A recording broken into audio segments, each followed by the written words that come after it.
Now, we come here to an extremely important principle, which is the different points of view you get when you change your level of magnification. That is to say, you can look at something with a microscope and see it a certain way. You can look at it with the naked eye and see it in a certain way. You look at it with a telescope and you see it in another way. Now, which level of magnification is the correct one? Well, obviously, they're all correct. They're just different points of view. When we examine our blood streams under a microscope, we see there's one hell of a fight going on. All sorts of microorganisms are chewing each other up. And if we got overly fascinated with our view of our own blood streams in the microscope, we should start taking sides, which would be fatal, because the health of our organism depends on the continuance of this battle. What is, in other words, conflict at one level of magnification is harmony at a higher level. Now, could it possibly be, therefore, that we, with all our problems, conflicts, neuroses, sicknesses, political outrages, wars, tortures, and everything that goes on in human life, are a state of conflict, which can be seen in a larger perspective as a situation of harmony?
And you can say, aha, at last I see, I got the point. I've seen how all this makes sense. But what this insight depended upon was your overcoming the illusion that space separates things. That is to say, the space, the interval between your body and mine. The interval created by birth at one end and death at the other. And then after somebody's death, then somebody else's birth. These are events with intervals between them. And normally we regard these intervals in time and these intervals in space as having no importance, no function. We tend to see the universe itself as really consisting in all the stars and galaxies. That's what it is, that's what we notice. But the space in which all this happens is sort of written off as something that isn't really there. But what one has to realize is that the space is an essential function of the things in the space. After all, you can't have separate stars unless there is a space around. Eliminate the space and you will see you couldn't have this phenomenon at all. And vice versa. You couldn't have the space. They wouldn't be there in any sense whatsoever if there weren't the bodies in it. So the bodies in the space and the space are two aspects of a single continuum. They're related together in exactly the same way as a back and a front. And you just don't get one without the other.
So the moment you see that intervals, that space is connective, you can understand at once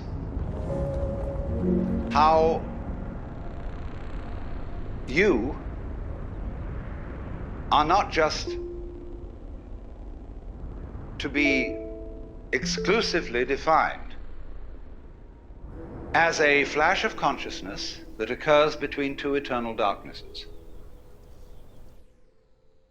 That you consider that in the darkness that comes before your birth, there was no you, and in the eternal darkness that follows your death, there is likewise no you.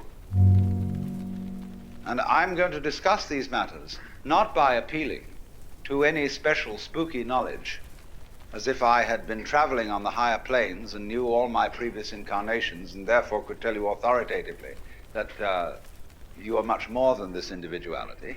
I'm going to do it on a basis of complete common sense, that everybody has access to the facts.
Life is a pattern of immense complexity.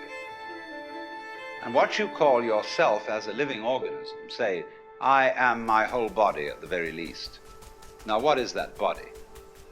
That body is recognizable, and I recognize my friends when I meet them again, and you recognize me. Although the last time any of you saw me, I was absolutely something entirely different from what I am now. Just as the flame of a candle is never a constant. A flame of a candle is a stream of hot gas. Only you say the flame of the candle as if it were a constant. Well, it is a recognizably constant pattern. But in exactly the same way, we are all constant patterns. And that's all we are. The only thing constant about us at all is the doing rather than the being. It's the way we behave, the way we dance. Only there's no we that dances. There's just the dancing. There is no thing that whirlpools. There is the whirlpool. And in the same way, each one of us is a very, very delightfully complex undulation of the energy of the whole universe.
because life is basically a game of hide and seek, because life is pulsation, on and off. Here it is, and now it isn't. And by being this pulsation, we know it's there. Now, from those very tiny fast rhythms, which give us the impression of continuity, there are also in this universe immensely slow rhythms. And these are very difficult for us to keep track of. And they impress us and depress us as our own life and death, as our coming and going, which goes for what is to us such a slow pace that we can't possibly believe that it is really a rhythm.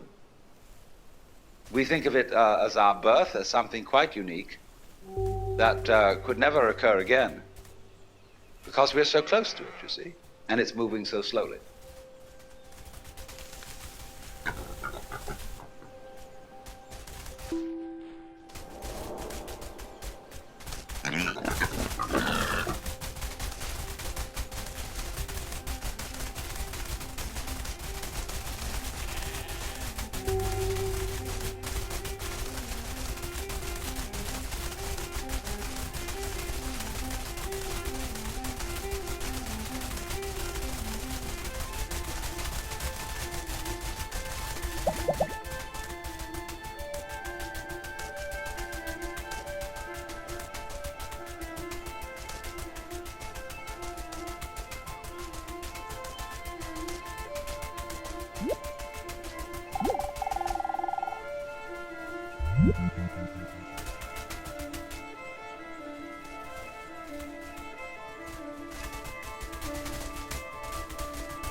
The process of growth, the basic process of biology, is one in which lower orders are always being superseded by higher orders.